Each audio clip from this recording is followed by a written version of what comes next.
Your sister in half. Well, she was my half sister. So I chopped in half. Mister, I'm sorry, please. Man, look, man. It's all right. I'm going to take care of you. I was waiting on you at the door. Mrs. Smith, I'm too young for this. You can't go get it. Don't braid my hair too. I'm trying to brace the best way I can. Oh, look at here. She looks like Christmas thing. Hey, This. Hey, Mother, get up and check out this fresh meat.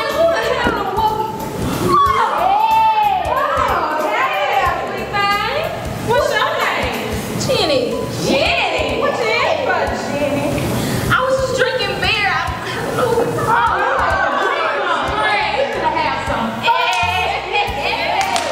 I mean, you know I did first deal. Oh, like hell you do. I mean, I sell first. And besides, you said I could get the next one. Well, I lied, so deal with it. Oh, no. What's that mean? All this over a freaking beer. Freeze. That was the past. Ladies and gentlemen, as exciting as that was and comical as that was reality. This is exactly what happened. Kids were being locked up with adults. Kids were treated like adults when they committed just simple status offenses.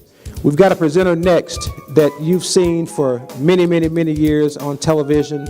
Her motherly approach has been appreciated by thousands across the country. When we had an opportunity to get her here, Mark would tell you that I said, "Mark, we need her here."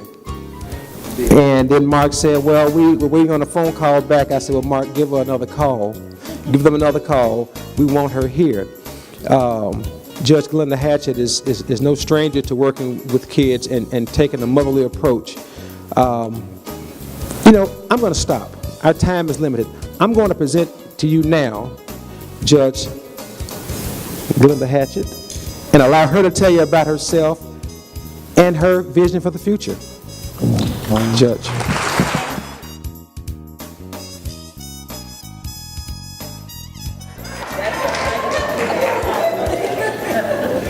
Judge, I've gotten better over the years.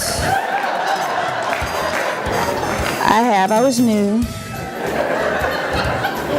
I wasn't playing with her. How dare you say that to me when you have left this child waiting on your promise?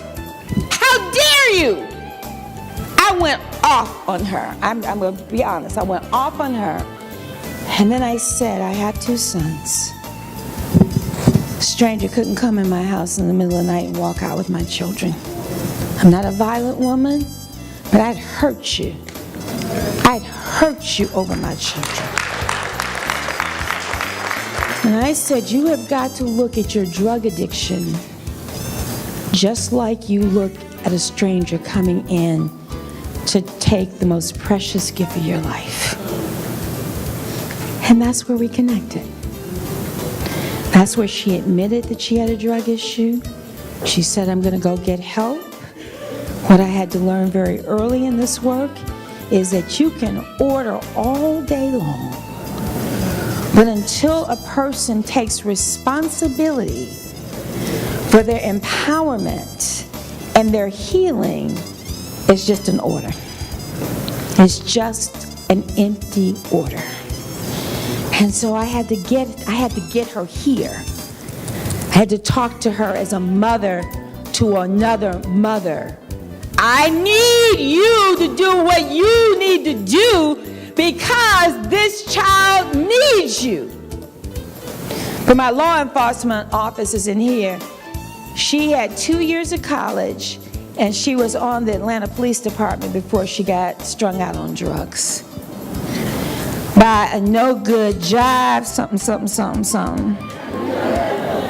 Man who they became codependent.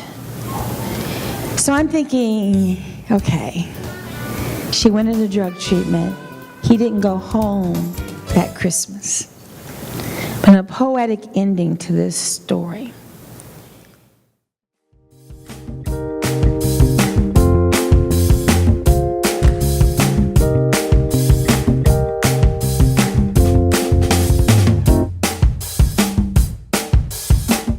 And I know he has family in Mississippi, I think in Amory. So we tried to say, well, Bob, we'll drive you up to Amory to see your people and bring you back and all that, but Bob couldn't make it. So this year, it was important that we got Bob here. It's an honor to get the administrator for the program that we work for here in our state for our conference. So, you know, Bob has probably been introduced 1,000 times, 1,000 different ways, but I want you to give him a Mississippi welcome to our friend, Mr. Robert Bob Listenby. Bob?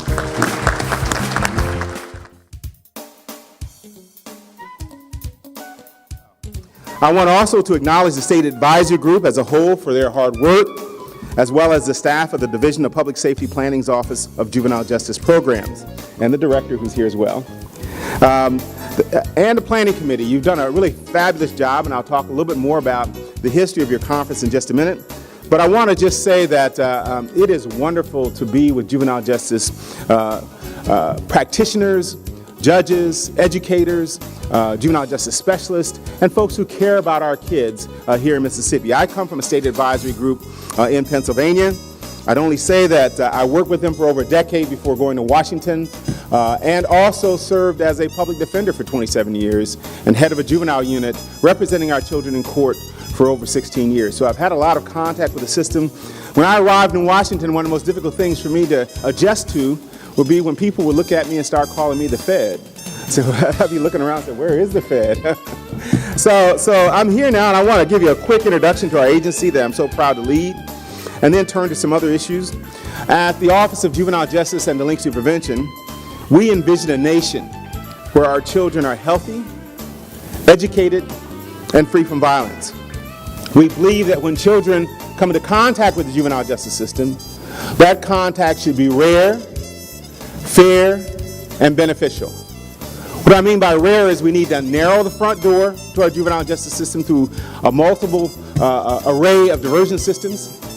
When I say fair, we know from all the research that when children perceive that the system is fair, they're more likely to cooperate with the system and get the benefits out of the system that we intend for them to get. And finally, we want a system that's beneficial. We want kids who leave our system to be better off than they were when they came. Our research tells us, we had a Northwestern project that we studied kids in a detention center, and we found that even though through assessments we diagnosed their problems, mental health issues, substance abuse issues, behavioral problems, that by the time they finished their entire contact with the juvenile justice system, only 25% had the issues that we diagnosed addressed. And we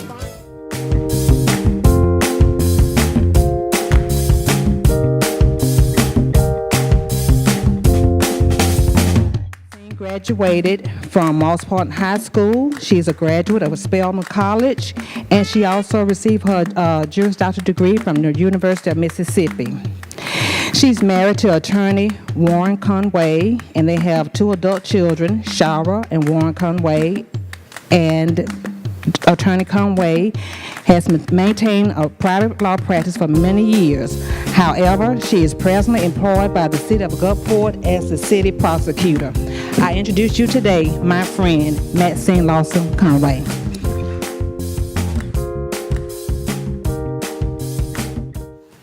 You are an agent of hope. Every day, you are a weapon of change. Every day, you are the lifeline between hope and despair. Every day, You must encourage our children to believe in themselves and believe that there is a better day ahead. You must tell them what we were told. Life is a struggle, but trouble don't last always. You must tell them that life is not fair, but they cannot take justice into their own hands. Every day, you must tell them that little becomes much when you place it in the Master's hand. Every day, we must breathe hope into emotionally malnourished minds. Every day, you must tell them that there is power in broken pieces, and there is power in broken lives if you know the right glue. We cannot demand excellence when we are mediocre. We cannot expect our children to do right when we're constantly doing wrong. The best lesson that we can give them is the lesson of what we do, the lesson of what we say, the lesson of how we act. Most times, we believe that children are seated in our classrooms, and we believe that we are teaching them. But I caution you, we may be seated in their classroom, and they may be teaching us. We are trying to teach them self-respect, respect for others, and respect for the law.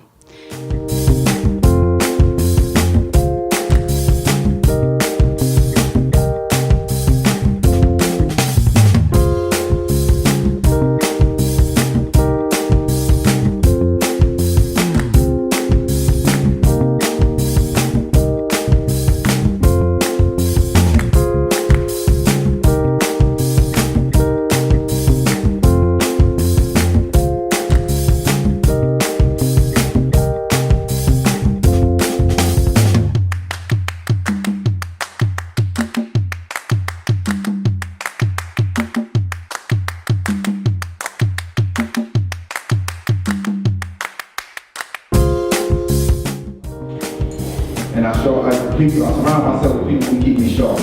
That's what I try to do, okay? Thank you for the opportunity to serve as conference coordinator for the Senate Committee. Thank you very much, appreciate you. Thank you, Mr. Ray Tim, for giving me the opportunity. I thank you guys. I hope that I do you proud. I hope that you guys are satisfied with all that you see. Not always easy. Over the past few years, Dr. Jones has given keynotes and training to businesses, associations, colleges, and universities. Some include the GE Aviation, Southern Farm Bureau, Energy Mississippi, and the Mississippi Credit Union Managers Association, and that's just to name a few.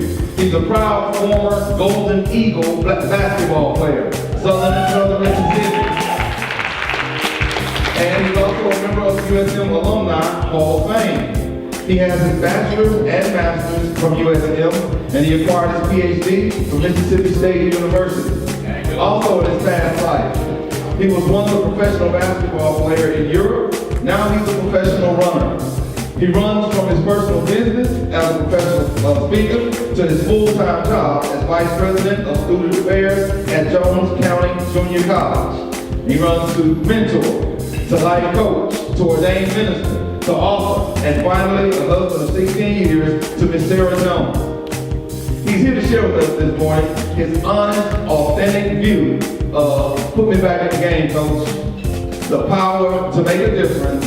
Please give a warm Juvenile Justice Symposium welcome to professional speaker, educator, author, my friend, and finally, a Mr. Clean lookalike, Dr. Samuel L. Jones.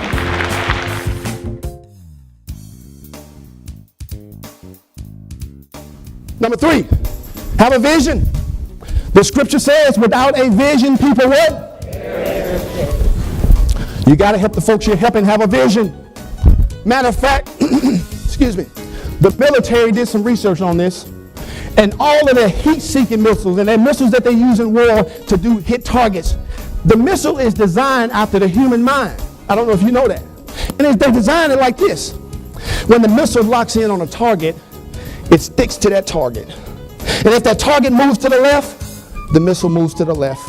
And if that target moves to the right, the missile moves to the right. But if, and just if, that target disappears, what do you think happens to the missile? It self-destructs. Why you think our youth are destroying themselves? They don't have a target. They don't have something they said, that's what I want to be. That's what I want to do. That's what I want to have. That's what I'm looking at. So when they start having flats on the journey, they can say, you know what? I can change that tire, put the wheel back on there, but I'm still on the road. And somebody die in their life, and they say, yeah, I'm going to step over here and go to that funeral. And I know I miss my mama, I miss my brother, I miss everybody, I got to get back on track and see that target. That's what they need. And you got to help them find that. Because we don't teach this in school.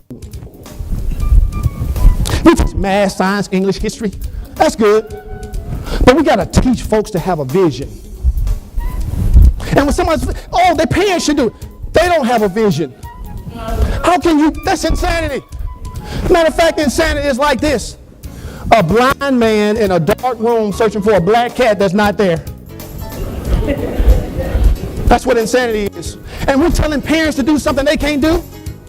We're going to help them. We got to help them. But we got to help them have a vision and get them have a vision. Then next we got to help them own their decisions. Own it.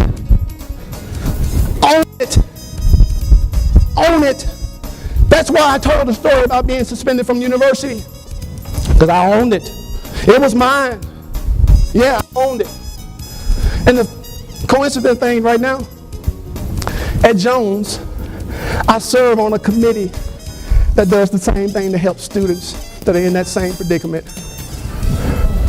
So when students come through, I understand. I understand. And you know what I tell students right now, Miss Amir? Take up your bed and walk. That's what I tell them. Because that's what we got to do. Because that's the lesson I learned. Then, of course, got to take some risks. You have to take some risks. I was talking with someone earlier before I came in here, and you know what I told him? I said, if me and you are going to be in positions to help people, they need to know portions of our story. They need to know my struggle. They need to know what I value. They need to know why I value it. They need to know why it's important to me before they take any advice that I give them. When I see kids at Jones Junior College the first couple of days, you know what I walk around doing? Sometimes I don't even spend time in the office the first couple of days. I'm out meeting Greek folks. What's going on, brother? What's your name? Where you from? What's your major? What you want to be in life? That's what I spend my first couple of days of the school semester doing, trying to connect the students. So when they do start having struggles, Dr. Jones, he can't even talk to me. Yeah, that's the VP, but yeah, man, that cat, he's pretty cool. Yeah, that's what I'm doing. I'm trying to connect. I'm trying to give them a pass so when they start struggling, they can come talk to me. But we got to take some risks. Got to take risks. Next, we got to keep educating yourself. Got to keep educating yourself. Oliver Wendell Holmes, he was Supreme Court Justice, and he said this, and I never forgot it. He said, once a person's mind has been expanded on a concept, a thought, or an idea, it can never be satisfied going back to the way it was. Never. And when you educate somebody, they can't go back. Can't go back. They refuse to go back. And if they go back, they're not going back to stay. I go back to the Delta now just to keep me humble. Remember where I came from. Remember the struggle. That's why I go back. So I'll never forget.